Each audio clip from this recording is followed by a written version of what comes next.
So this is today's outrage. I was reading about the Frost family, and let's look this up here.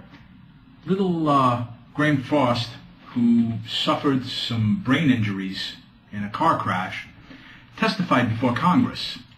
And what did the Republican Party do? They tried to torpedo the Frost family.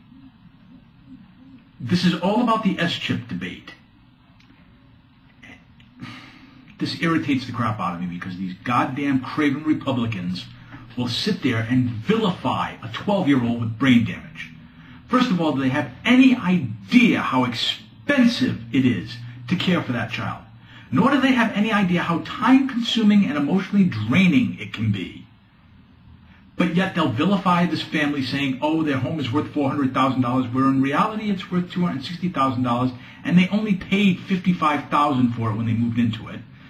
The father basically does freelance work. They've got a rental property that they rent out that's only worth $160,000. Their annual income is less than $55,000, and S-chip is designed to help families like the Frost family get by with their medical expenses. But I want to take it further. First of all, if anybody from the Republican Party leadership is watching this, I demand you apologize to the Frost family for that horrible piece of spin you tried to put forth. Secondly, end this debacle in Iraq.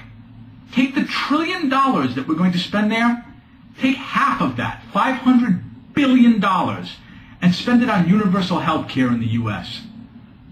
Do you want to know what the difference is between universal health care and the private system we have that's supposed to be the best in the world? First of all, our system is not the best in the world. The waits for procedures are just as long as those in countries that have these, quote, socialized medicine programs. The focus of the programs in countries that have universal health care is this. They focus on the health of their citizens. They don't focus on treating the diseases that crop up. So what that means is they overall encourage patients to be healthy, to live healthy lifestyles, to eat well, to get exercise, things of that nature. Whereas physicians here are in it for the basic, hey, you've got this, here's how you treat it, here's your script, go get your pharmaceuticals, the pharmaceutical business gets their cut, the billing company gets their cut, the doctor gets probably the smallest amount of all the parties, and the insurance carrier, of course, gets whatever they get. But fund that system. Take that $500 billion and start it there. The other thing I would do with the other $500 billion is to look into ways to make us energy independent and look for new sources of energy that we can use to heat our homes or cool our homes or run our vehicles on the roads. Let's stop using oil from the Middle East. If you want these Islamic fundamentalists to stop and go basically pound sand, take away their money. If we don't keep buying oil, they'll have no money. And if they have no money, they have no method of propagating such hateful religion in the world. But government doesn't work like that. Government is, as I've said before, owned by corporations. So until we change that, and until we change the 14th Amendment to the Constitution specifically, and I don't want to basically get anybody panicked, the change I'd like to make is this. Insert language that specifically excludes corporate entities from any of the rights granted by the 14th Amendment.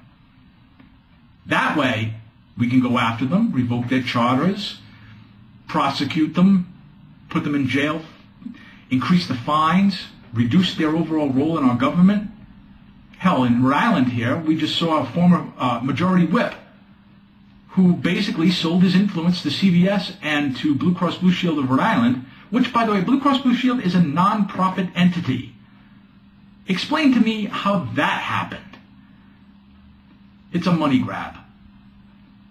But that's my rant for today, and hopefully I'll inspire some of you to think for yourselves for once, and think about the points that I've brought up here, and maybe someday we can all arrive at a society where we care about each other, where we care about our neighbor who's sick or who might have breast cancer or who might have whatever the case may be.